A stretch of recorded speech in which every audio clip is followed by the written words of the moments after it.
Uşaqlar, deməli bugün sizə danışacağım yaylı rəqqas, riyazi rəqqas, rezonans dalğalardan və s. belə. Yəni bir hissəsini keçən dərs demişdim, bir hissəsinə mövzunu bugün deyəcəm.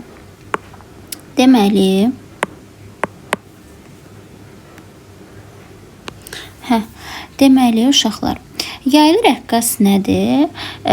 Yaydan biraz qalın edeyim. Elastik yaydan və ona birləşmiş, baxın bir yay var, elastik yay və ona bağlanmış yükdən ibarət bir sistemdir. Və biz bu sistemi tarazlıq vəziyyətindən çıxartdıqda, məsələn, tutduq, dartdıq hər hansı bir qüvvə ilə buraxdıq. O başlayır bu tarazlıq vəziyyəti ətrafında, belə deməyək də belə. Başlayır bu tarazlıq vəziyyəti ətrafında bir yığılır, gəlir bura. Məsələn, buradan bir delta x qədər uzaqlaşır. Bir də uzanır, gəlir məsələn bura. Burada da bir delta x qədər uzanır. Yəni baxın, A və B nöqtələri ətrafında kənarlar A və B və tarazlıq vəziyyəti ətrafında başlayır rəqs eləməyə. Burada bu zaman yaranan əvəzləyici qüvvə MA bərabər olur nəyə? KX. Çünki buna təsir edən elastiklik qüvvəsi və elastiklik qüvvəsinin təsiri ilə o başlayır rəqs eləməyə.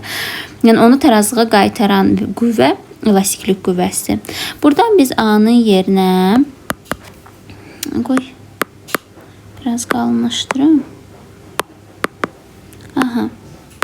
Biz A-nın yerinə A bərabər nə yaza bilərik? KX bölünsün M yaza bilərik də, düzdür. Və yaxud da K böl M vurulsun X yaza bilərik. Bu düstur nəyə bənzəyir? Baxın, A bərabərdir omega kvadratı R düstur var deyə çevrə üzrə hərəkətdə. Çevrə üzrə hərəkət müəyyən bir periodik hərəkətdə. Mən sizə demişdim ki, çevrə ilə bunun düsturları bir-birinə oxşayır. Mexanik rəqslər və dalğaların düsturları. Burada görürsünüz A var, R məsafə var, X məsafədir, X də məsafədir. Burada görürük ki, K böl M ifadəsi ilə omega kvadratı nədir? Bir-birinə bərabər yaza bilərik. O da bərabərdir K bölünsün M-ə. Onda omega nəyə bərabərdir? Kök altında K bölünsün M-ə. Bu deməli buradakı omega ifadəsi nə adlanır? Buradakı omega ifadəsi biz bilirik ki, rəqslərin dövrü tezliyi adlanır da. Bundan qabaqki mövzuda mən demişdim sizə, düzdür. Omega'ya biz dövrü tezlik deyirik. Bir dəqiqə bu işığım biraz azaltım. Omega'ya biz dövrü tezlik deyirik və omeganı biz buradan artıq gördük ki, omega nəyə bərabərdir? K bölünsün M ifadəsinə bərabər oldu. Onda biz, bu söhbət hələ yaylı rəqqasdan gedir. Onda biz T bərabərdir. Bilirik ki, 2pi bölünsün omega düsturu vardı. Omega bərabərdir 2pi böl T deyildi. Buradan T'ni tapanda 2pi böl omega olur. 2pi böl omega olur. Bu oxu silim, çox uzatdım. O da bərabərdir 2pi kök altında K böl M. O da bərabərdir 2pi kök altında M çıxır yuxarı olur M böl K. Onda biz görürük ki, yaylı rəqqasın periyodu nə oldu uşaqlar? Yaylı rəqqasdan asılan olan cismin kütləsi ilə, bu cismin kütləsi ilə düz, yayın sərtliyi ilə isə tərs, mütənasib asılı oldu. Amma kökaltı, ya kökaltı düz, kökaltı tərs. Söhbət yaylı rəqqasdan gedir və yaylı rəqqasın düsturunda biz J gördük, görmədik. Yaylı rəqqasın uzunluğunu gördük, görmədik. Deməli, T bunlardan asılı deyil. Məsələlərdə sizi çaşdıra bilər. J-ni verər, E-li verər. Siz riyazi rəqqasına qarışdırıb düz, tərs götürə bilərsiniz. Amma yox. T, yəni yaylı rəqqasın periyodu, yaylı rəqqasın kütləsi ilə kökaltı düz, sərtliyi ilə isə kökaltı tərs oldu. İndi o birisi düsturda da deyəcəm sizə. Baxın, burada K nədir? Bir əmsalıdır, düzü sərtli əmsalıdır və Bədikdə sərtli əmsalıdır. Burada əsas sistemin məsələn kütləsi vardır. Konkret bir Bax belə deyək də, o birisi T-də düsturda görəcəksiniz ki, T K-la da tərs asılıdır, J-lə də tərs asılıdır. K bir əmsaldır, düzdür. J də sabit bir kəmiyyətdir. Yəni onları qarışdırmamaq üçün belə yadınızda saxlayın ki, T K-la J-dən tərs asılıdır. Əmsal və sabit kəmiyyətdən tərs asılıdır. El yəni uzunluqdan və M kütlədən düz asılıdır. Yəni bunları qarışdırmayın. Eyni şəkildə biz nü yəni tezlik nə idi? 1 böl T deyil idi. Yəni T'nin tərsi onda olacaq 1 böl 2 pi kök altında K böl M. Deməli, nü K-la kök altı düz oldu. M-lə kök altı tərs oldu. Gəlin indi bunların qrafiklərini çəkək. Deməli, T M-lə kök altı düz oldu. Eyni şəkildə nü də K'dan kök altı düz oldu. T K'dan ters mütənasib oldu. Nü də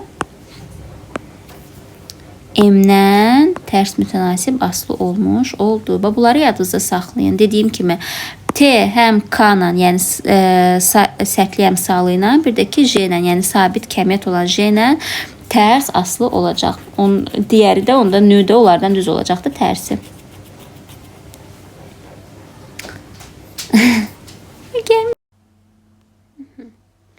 Uşaqlar, deməli yaylı rəqqasla bitdi. Yaylı rəqqas haqqında danışdım. Yaxşı. Deməli keçirik indi riyazi rəqqasa. Riyazi rəqqas haqqında nə deyəcəm? Deməli riyazi rəqqas uzanmayan, çəksiz sapdan asılmış bir cisimdir. Deməli bir cisim çəkək. Təsəvvür eləyin ki, mən bu cismi çəkdim, gətirdim bura. Dartdım, gətirdim bura elə bir. Bu halda ona aşağı doğru bir ağırlıq qüvvəsi təsir edir, düzdür. Burada isə ona bir gərilmə qüvvəsi təsir edir. Və tarazlıq vəziyyətində gərilmə ilə ağırlıq qüvvəsi bir-birinə bərabərdir və vəzləyici qüvvə sıfırdır. Amma burada isə bu istiqamətə bir T qüvvəsi təsir edir, düzdür. Bu istiqamətə isə bir ağırlıq qüvvəsi təsir edir bu cismə. Və təbii ki, bu iki qüvvə bir-birini tarazlaşdırmır. Çünki T'nin 2 dənə proyeksiyası var və s. Və bu iki qüvvənin biz əvəzləyicisini tapsaq, təxminən bu istiqamətdə olacaq da əvəzləyicisi. Deməli, əvəzləyici qüvvə hansı istiqamətə yönəlir? Onu tarazlıq vəziyyətinə qaytarmaq istəyir. Tarazlığa qaytarmaq istəyir əvəzləyici qüvvə. Və cisim tarazlıqdan çıxanda əvəzləyici qüvvə tarazlığa qaytarmaq istəyir deyə cisim tarazlıq vəziyyəti ətrafında başlayır rəqs etməyə. Bu oldu riyazi rəqqas. Riyazi rəqqası, yəni tarazlıq vəziyyəti ətrafında rəqs etdirən qüvvə, baxın, gərilmə və ağırlıq qüvvəsinin əvəzləyicisi olmuş oldu. Yaxşı.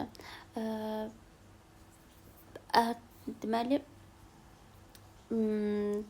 riyazi rəqqasda yenə də biz eyni şəkildə bayaq məsələn emanı KX-ə bərabər elədik. Burada emanı qüvvənin belə deyək də hərəkətə perpendikular olan proyeksiyasına bərabər eləyirik. Uzun uzadı getmək istəmirəm, çox uzatıb başınızı yormaq istəmirəm. Burada omega bərabər də olacaq. Elə bir ki, burada düstur alınacaq, emanın yerinə EMA əvəzləyici qüvvənin bərabər eləyirik MC sinus alfaya. Oradan sinus alfa olacaq x böl L və s. və ilə axırda belə uzatıb beynimizi yormaq istəmirəm artıq şeylərlə alınması ilə də belə deyək. Omega burada olur. J bölünsün L. Çox aşağıdan yazdım. J bölünsün L-ə. Yaxşı. Bayaq yaylı rəqqasda omega nəyə bərabər idi? Omega bərabərdir. Bax görürsünüz. K bölünsün evə. Yaylı rəqqası isə J bölünsün L-ə bərabərdir. Yəni yaylı rəqqasın dövrü tezliyi sərbəst düşmə təcilindən düz, rəqqasın uzunluğundan tərs, yəni kök altı düz və kök altı tərs asılıdır.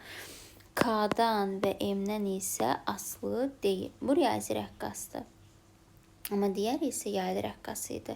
Yaylı rəqqası isə K-dan, M-dən asılı idi. L-dən, J-dən asılı değildi. Omega. Aha, T də yenə də 2pi böl omega olduğundan olur nə? 2pi kök altında L böl J. Deməli, T L ilə düz, J ilə tərs. Yəni, J dediyimdə bayaq sizə sabit bir kəmiyyətdir və ondan tərs asılıdır. K əmsaldır, ondan tərs asılıdır. L ilə, M ilə isə düz asılıdır. Aha, yaxşı. Nü isə 1 böl T olduğundan, yəni T'nin tərsi olduğundan olur 1 böl 2pi kök altında J bölünsün elə. Aha, bu da oldu nü. Nü L-lə tərs, J-lə isə kök altı düz asılıdır. Biz J-nin qiymətini keçmişdik də, sərbəstləşmə təcili və yaxud da qravitasiyası intensivliyinin düsturu.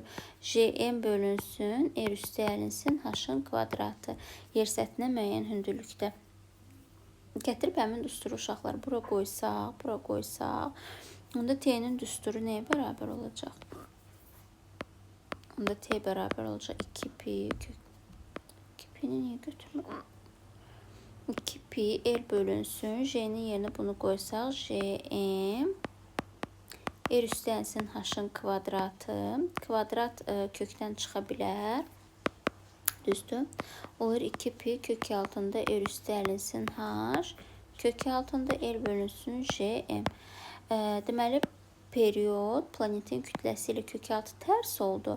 H-dan isə, yəni müəyyən hündürlükdən görürsünüz, düz asılı oldu. Yəni, T-nin H-dan olan qrafikini çəksək, T-nin H-dan asılı qrafikini çəksək, aha, H-ın 0 qiymətində yer səthində olur da bu cisim. Yer səthindəki period T0 olsa, yerdən uzaqlaşdıqca, yəni biz yaylı rəqqası götürüb müəyyən hündürlüyə qaldırsaq və orada başlasaq onu yerlətməyə, period hündürlükdən asılı olaraq artacaq. Yəni müəyyən hündürlükdə artıq periodun qiyməti artmış olacaq. Amma sərbəstləşmə təcili onun tərsi olduğuna görə, daha doğrusu tezlik onun tərsi olduğuna görə T bərabərdir 1 böl 2pi R üstü əlinsin H kök altında JM bölünsün R. Deməli, planetin kütləsi ilə kök altı düzdür və H-la da tərs mütənasib asılı olacaq nü. H-da. Yenə də müəyyən bir qiymətdən başlayaraq bu nüdüyə tərs mütənasib asılı olacaq. Dediyim kimi, bu ancaq riyazi rəqqasa aiddir. Yaylı rəqqasa aid deyil bu dedikləri. Belə, bu oldu riyazi rəqqas, yaylı rəqqas və periodu da ki, period eyni bayaqki qrafiklər kimi çəksək, period T L-dən kök altı düz, T J'dən demək, J onsa yer səthi üçün sabitdir. Neydən deyək? Məsələn, M-dən deyək, planetin kütləsindən tərs asılıdır. Nü isə onun tərsi. Ki, burada nü, M-dən planetin kütləsindən kök altı düz, nü, L-dən kök altı tərs mütənasib asılı olmuş olacaq. Bu da belə, bu da riyazi rəqqas və yaylı rəqqas oldu. Bu yaylı rəqqasın tarazlıq vəziyyətidir. Bu və bu kənar vəziyyətlərdir. Bu amplituddur, bu amplituddur. Belə, yəni amplitud tarazdan maksimum uzaqlaşdığı məsafədir. Aha, uşaqlar, rəqs edən cismin potensial enerjisi, potensial bərabərdir kx-ın kvadrat bölü 2-dir. Burada k yayın sərtliyidir, x isə koordinatdır. Kinetik enerjisi isə YK bərabərdir mv kvadratı böl 2. Burada m isə cismin kütləsidir. K yayın sərtliyidir, m cismin kütləsidir. Yəni yayda olan cismin kütləsi. Kinetik enerji cisimdə toplanır. Potensial enerjisi isə yayda toplanır. Yəni yayın kütləsini biz nəzərə almırıq, ancaq sərtliyi olur da. Elə bil yayın sərtliyini nəzərə alırıq. Bir də hərəkət edəndə koordinatın. Məsələn, maksimum uzaqlaşırsa koordinat Yəni x-in yerinə amplitudun qiymətini qoyuruq. Amma adi halda isə, məsələn, amplitudu tutaq ki, 5 santimetrdir. X tutaq ki 2 santimetrdir. Artıq onun amplitudu deyildi. Tarazıdan məsələn 2 santimetr uzaqlaşıb. X-in yerinə 2 qoyuruq. Yaxşı. Tam enerji isə Y tam bərabərdir potensial və kinetik enerjilərin cəminə. Mən sizə bundan qabaqki videoda demişdim ki, tarazlıq vəziyyətində sürət maksimum olduğundan kinetik maksimum olur və potensial 0 olur. Potensial 0 olur, onda tam enerji tarazlıq vəziyyətində kinetiğin maksimum qiymətinə bərabər olur. Həmçinin kənar nöqtələrdə kinetik 0-dır, çünki sürət 0-dır, potensial maksimumdur. Həmçinin potensial enerjinin də maksimum qiymətinə bərabər olmuş olur. Yəni kinetik və potensial enerjilər bir-birinə çevrilir. Mərkəzdə, yəni tarazlıq vəziyyətində kinetik maksimum olur. Bu maks deməkdir ya. Kənar vəziyyətlərdə isə potensial maksimum olmuş olur. Kinetiğin maksimumunu biz m v maksimumun kvadratı bölü 2 yazırıq. Potensialın maksimumunu isə m xm'in, yəni x maksimum kvadrat bölü 2 və k deyə bu m nədir? K xm'in kvadrat bölü 2 və yaxud da K A'nın kvadratı bölü 2, yəni amplitudu da artıq burada potensial enerji. Potensial enerji də x amplituda bərabər olanda potensial enerji maksimum olmuş olacaqdır. Onda potensial tam enerji ya buna ya da buna bərabər olmuş ola bilər. Və uşaqlar, biz burada V'nin qiyməti, V'nin düsturları var idi. V bərabərdir. Məsələn, çevre üzrə hərəkətdə omega r və yaxud da 2pi nü r, daha doğrusu x deyirik də, biz burada artıq r demirik də, xm deyirik daha doğrusu. Və yaxud da a deyə də bilərik, xm də deyə bilərik. Çevre üzrə hərəkətdə r deyirik. Burada isə omega xm 2pi nü vurulsun xm və yaxud da birində a yazın, birində xm yazın, ikisini də qoya bilərik. Düsturları var ya, 2pi xm bölünsün t və s. V'nin düsturlarını gətirib burada yerinə qoya bilərik. Yəni bu zaman kvadratı yüksəltirik. Onda kinetik enerji məsələn bunu qoysa omega kvadratı xm vurulsun m bölünsün 2 kimi yaza bilərik. Sonra uşaqlar, tam enerjide düsturlarını bunları qoyanda görə bilərik ki, tam enerji sürətində maksimal qiymətindən, amplituddan da kvadratik asılıdır. Və yaxud da sürətin amplitud qiymətindən və yaxud da amplituddan asılı olmuş olacaq. Bu düsturları da gətirib yerinə qoyanda kinetik enerjinin bunlardan necə tam və yaxud da tam enerjinin məsələn nüdən, nünün kvadratından, t'dən necə asılı olduqlarını görə bilərik. Biz həmçinin V'min tutaq ki, V bərabər idi. Bu düsturda, bu dediyimə V və yaxud da X. Gətirib yerinə qoysaq, V'ni X'i xm sinus tutaq ki, omega t yazsaq, bu zaman V bərabərdir Vm kosinus omega t olacaq. Ondan törəmə alsaq, gətirib bunları yerinə qoysaq bura, fərqi yoxdur, bunu bura, daha doğrusu bunu da bura yerinə qoysaq, x-in yerinə bunu qoysa olur xm'in kvadratı sinus kvadratı omega t, V'nin də yerinə gətirib bu düsturu qoysa olur V'min kvadratı kosinus kvadratı omega t. Kinetik enerji də kosinus, deməli biz görəcəyik ki, məsələn birini gətirib qoysam yerinə, tutaq ki, burada qoydum. Onda nə olur? YK bərabərdir M. Kinetiki də qoya bilərik, potensialda da qoya bilərik. Birini qoyub əyani şəkildə sizə göstərmək istəyirəm. Olur V'min kvadratı kosinus kvadratı omega t bölünsün 2. Biz buradan görürük ki, onda kinetik enerjidə kosinus qanunu ilə dəyişir, yəni harmonik rəqs edir. Sadəcə olaraq sürətdən, koordinatdan və s. fərqi nədir? Burada t'dən. burada kosinus kvadratıdır. Kvadrat mənfi ola bilərmi? Əlbəttə ki, xeyr. Ona görə də kinetik enerji harda olur? Müsbətdə olur. Bunu eyni şəkildə potensial üçün də yazırıq və deməli müsbətdə olur. Bu da tam enerji qiymətinə uyğun gəldi. Maksimum kinetik enerji tam enerji bərabərdir. Belə, eyni şəkildə bunu YP üçün də yaza bilərik ki, bu şəkildə rəqs etmiş olacaq. Daha doğrusu mən kinetiki kosinus yazmışam deyə, bu buradan yox, uşaqlar. Üzürsən, buradan başlayacaq. Çünki kosinus birdən, yəni müəyyən qiymətdən başlayır, sıfırdan başlamır. Belə, sonra nə deyim sizə? Mən birinci dərsdə sizə məcburi rəqslərdən danışdım ki, yəni periodik dəyişən xarici qüvvənin təsiri ilə baş verən rəqslərdir. Məsələn, yerləncək misal çəkmişdim. Yerləncək bir var, adam özü yerlənir. Bir də var, periodik olaraq arxaya gedəndə kənardan bir onu itələyir və ona elə ki, kömək eləyirdi. Məcburi olaraq ona rəqs eləməyinə kömək eləyir. Buna deyilir məcburi rəqs. Yaxşı, məcburi rəqslərdə uşaqlar nə olur? Məcburi rəqslərdə xaricdən dəyişən qüvvənin, belə deyək də, periodu ilə daxili, yəni rəqslərin periodu üst-üstə düşəndə və yaxud da tezliyi üst-üstə düşəndə rəqslərin güclənməsi baş verir. Əks halda isə zəifləməsi baş verir. Məsələn, yerləncəkdə yerlənən bir adam düşünün.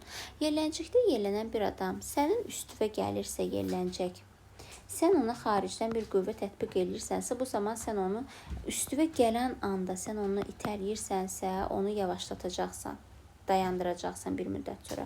Yox, və gəldi yerlənəcək, sonra qayıtmağa başlayanda sən də onu elə bir ki, getməyinə kömək edirsən, bu zaman baş verir nə?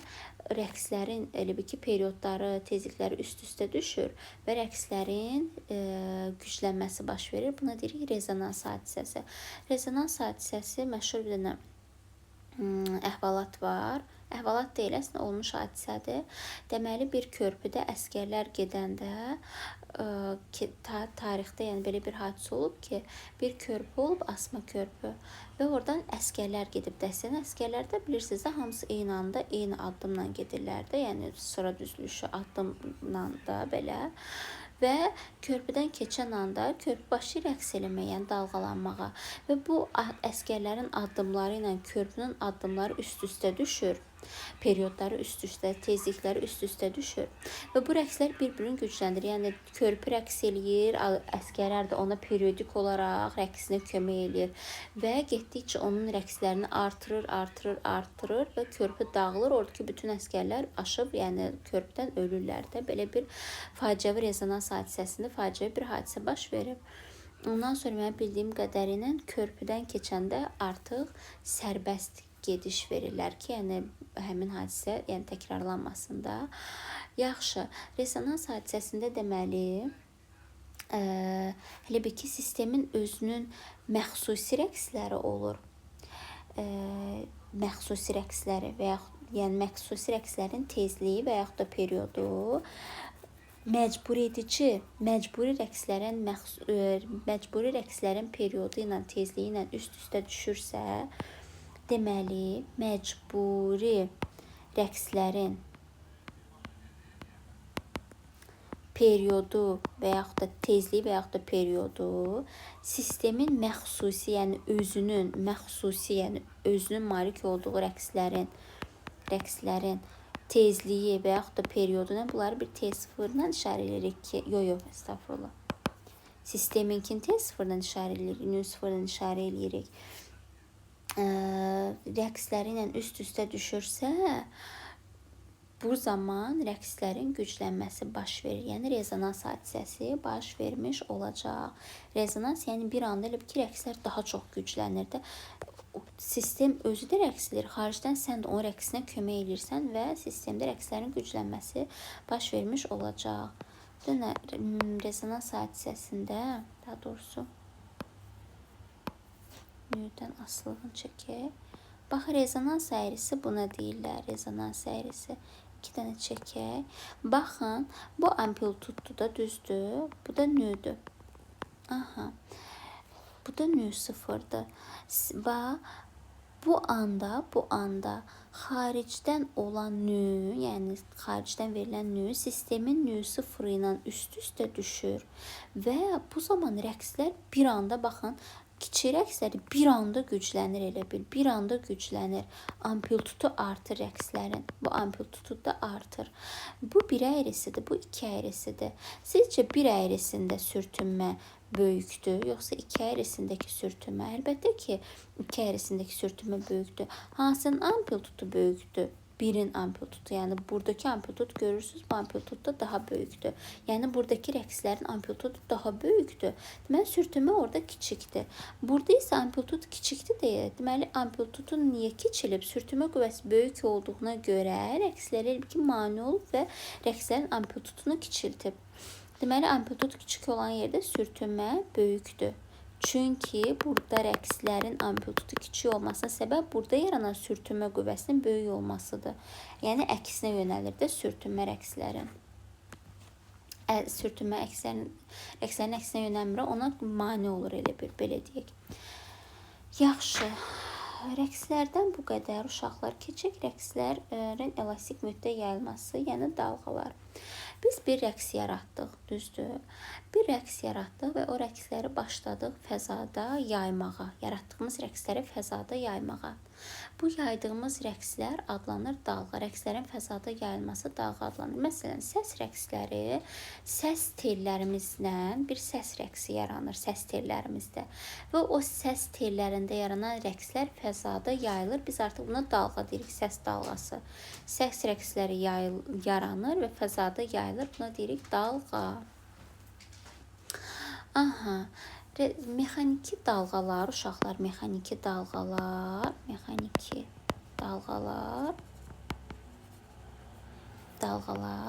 bir mühitdə yayıla bilir. Elastik mühit. Elastik mühit nədir? Həmin mühitin zərrəcikləri bir-birinə elə ki, belə elastiki şəkildə bağlıdır. Yəni, zərrəciklər bir-biri ilə bağlıdır. Birin elə bir ki, belə deyək də, lori dildə. Baxın, məsələn, mühitdə, elastik mühitdə zərrəciklər var. Bu zərrəciyə sən nəsə təsir elədinsə, bu zərrəcik buna həmin təsir ötürür. Bu buna ötürə gedir və dalğa başlayır yayılmağa. Qeybətçi arvadlar kimi düşünün də, bu buna nəsə deyir, qeybət eləyir, bu da yanındakinə deyir, bu yanındakinə deyir və belə ötürmüş olurlar. Yəni, mexaniki dalğalar ancaq bu tip mühitlərdə yayıla bildi. Mexaniki dalğalar vakuumda yayıla bilmir, çünki orada zərrəcik yoxdur, o dalğanı ötürən heç bir şey yoxdur. Yəni, sən gedib vakuumda qışqırsan, sənin səsin yayılmayacaq, səsin çıxmayacaq. Niyə? Çünki sənin səsi ötürən zərrəcik yoxdur. Mexaniki dalğalar bərk, maye və qazlarda yayıla bilir uşaqlar. Bərk, maye, qazlarda yayıla bilir. Yəni, hər üçündə də müəyyən zərrəciklər var da, sənin yaratdığın dalğaları ötürməyə zərrəciklər var.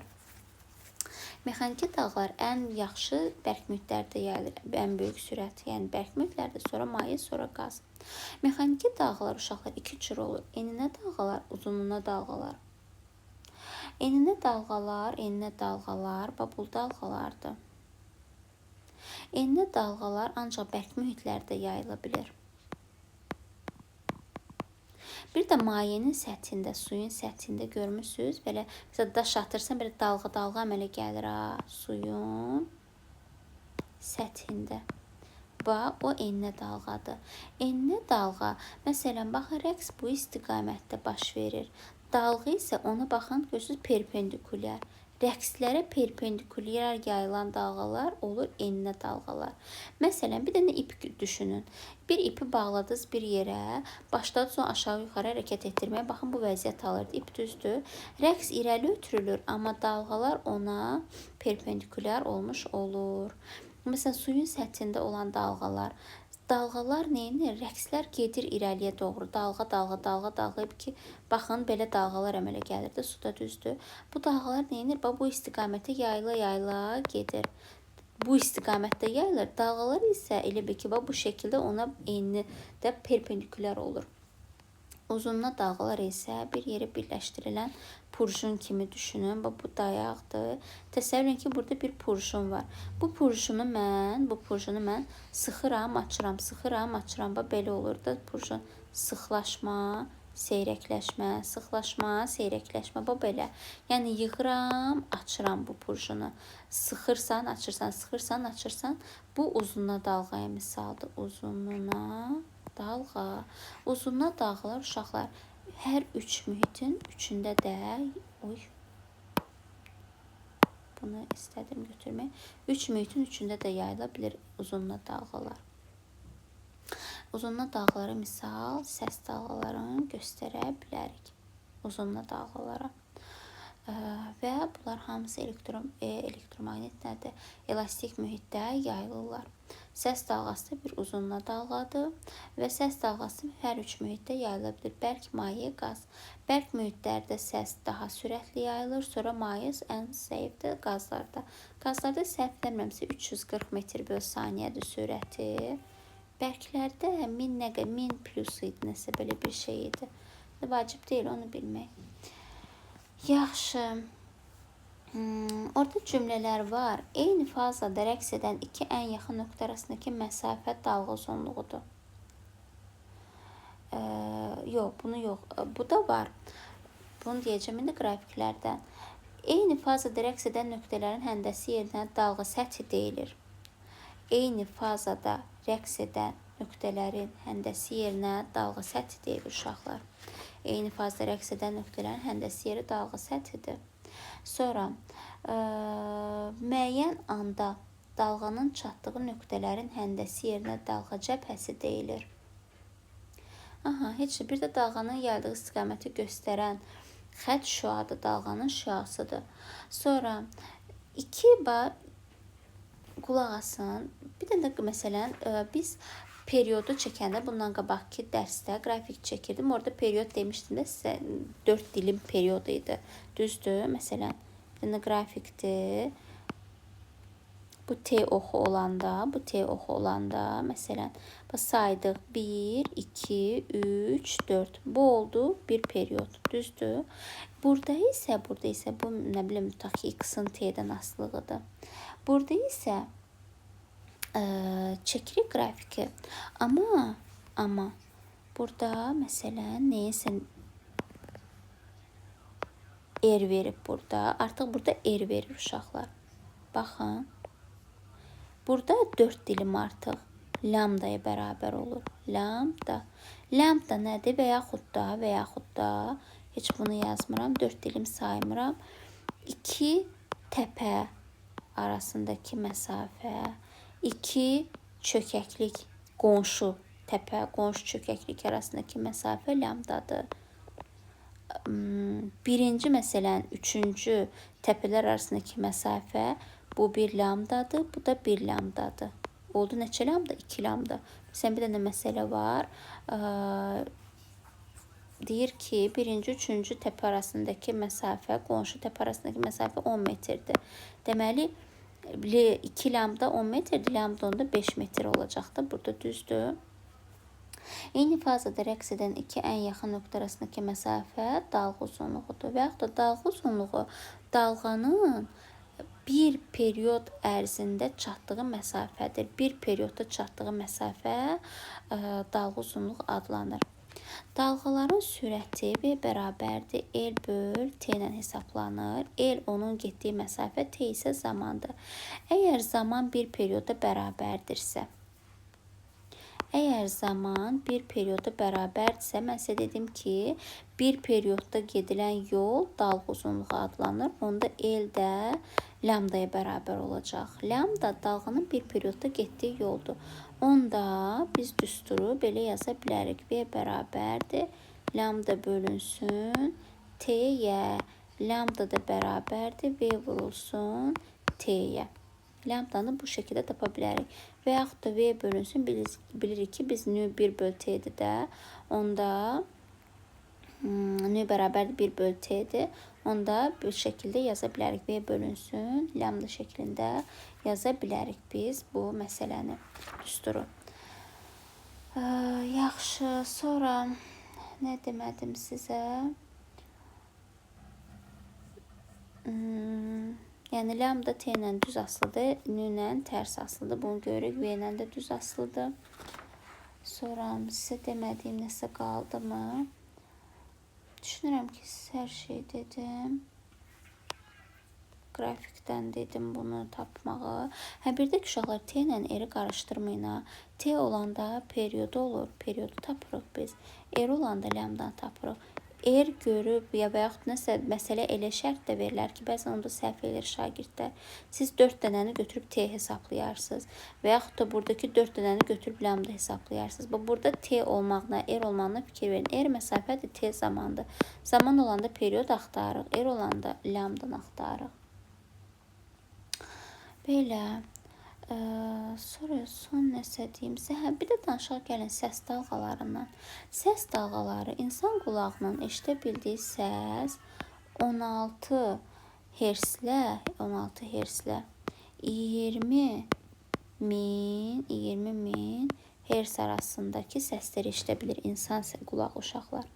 16 hertzdən 20 min hertz arasındakı səsləri tezliyi. 20 min hertz, 16 hertz olan dalğaları. 16 hertzdən aşağı dalğalar, dalğalar adlanır, infra səsləri adlanır. 20 min hertzdən yuxarı olanlar ultra səslər adlanır. Onlar artıq insan qulağı eşitmir. Onların müəyyən heyvanlar var ki, o səsləri buraxa da bilir, qəbul da edə bilir. Amma insan qulağı onları eşitmir. Yarasalar məsələn ultra səsləri eşidə bilirlər və s. Sonra səs lokasiyası var. Səs lokasiyası nədir? Bəzən məsələn dənizlərin dərinliyi falan necə ölçürlər? Müəyyən səs dalğası göndərirlər. Taq ki bir dənizdir. Bura bir səs dalğası göndərirlər.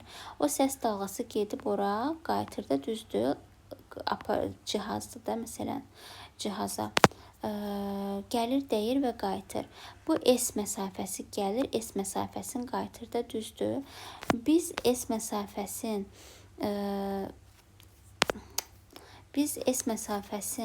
ölçürüksə dənizin dərinliyin, bizə gəlib bu çatana qədər nə qədər yol gedir? 2S qədər yol getdi də düzdür.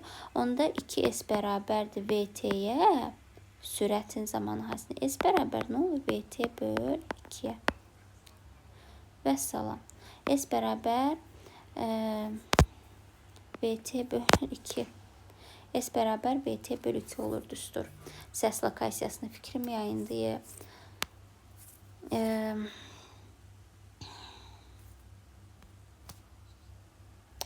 S bərabərdir VT bölünsün 2. Səs lokasiyasında cismə qədər olan məsafənin təyini. Böl 2 də niyə görə oldu? Çünki səs gedib qayıtır ona görə. Buradan gələn mesajlara siz fikir verməyin. Sonra nə deyəcəkdim? Səsin xarakteristikasının 2 növü var. Bir səsin yüksəkliyi var. Allahım. Səsin yüksəkliyi var. Bir də gürlüğü var.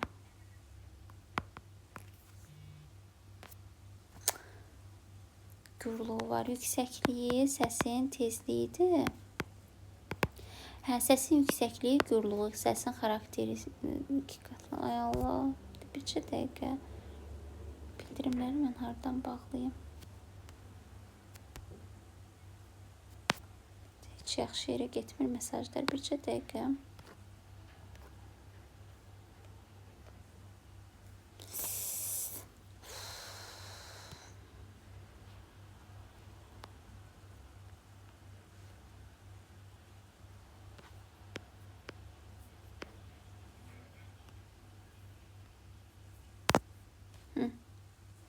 Yaxşı. Səsin yüksəkliyi var. Yüksəkliyi səsin tezliyinə asılıdır. Baxın, bu qarışdırmamaq üçün belə yadınızda saxlayın. Mən orta məktəbdə belə saxlayırdım. Yüksəkliyi, tezliyi. Görürsünüz, ikisi də incədir. Yüksəklik, tezlik. Və belə. Gürlüğü səsin amplitutundan asılıdır. Görürsünüz, necə gürlüğ, amplitut. Amplitutu. Nəsə də belə, gürlüğü, amplitutu. Yəni, qalın saytlərdə görürsünüz amplitude, gürlük, yüksəklik, incə saytlar, tezlik. Yaxşı, bunu belə yadınızda saxlayın. Bir də var seismik dalğalar. Seismik dalğalar da zəlzələ zamanı yaranan dalğalardır. Zəlzələ zamanı uşaqlar seismik dalğalar zəlzələ mənbəyindən əmələ gələn dalğalardır. Bunun şeyini göstərəcəm sizə. Şəkillərini göstərəcəm sizə. Seismik dalğalar 3 cür zəlzələ mənbəyi bir yerdə baş verir zəlzələ tutaq. Ay, qələm yazmır doğrudan burada. Deyəm görün buradan sizə işləmək olmur üstündə. Yox, nəsə. Görürsünüz də siz onsuz da. Üstündə işləmək olmur, yox. Olmalıydı. Nəsə. Baxın, zəlzələ mənbəyin görürsünüz də hardan yarandı. Zəlzələ mənbəyindən 3 cür dalğa yayılır. L tip, S tip, bir də P tip dalğalar. P tip dalğalar şəkildə də görürsünüz. Uşaqlar uzunluğa dalğadır. Daha sürətli yayılır. Onu ölçən cihaz, zəlzələni ölçən cihazlar şeydir də, seismoqrafdır da, səhvləmirəmsə onların adı. O dalğaların sürəti böyük olduğuna görə o seismoqraflar onu daha tez ölçür deyə. O P tip dalğa uzunluğa dalğadır. Seismoqraflar onu ölçür birinci.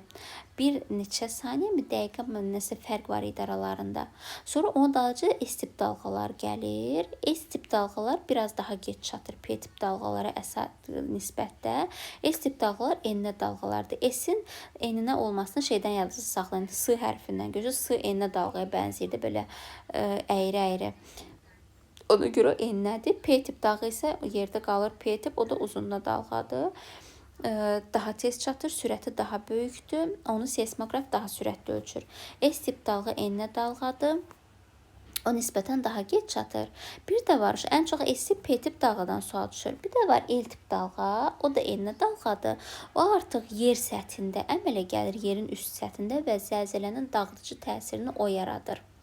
P tip dalğanın S tip dalğadan tez çatmağı da o xəbərdarlıq gəlir zəlzələdən bir neçə dəqiqə əvvəlki zəlzələ baş verdi. Mənbəyin filan ölçüləri və o P tip, S tip dalğalar arasındakı məsafəyə görədir. Yəni P tip daha tez çatır, o qədər dağıdıcı deyil də o. Sadəcə xəbərdarlıq edir, dağıdıcı L tip dalğadır. Belə.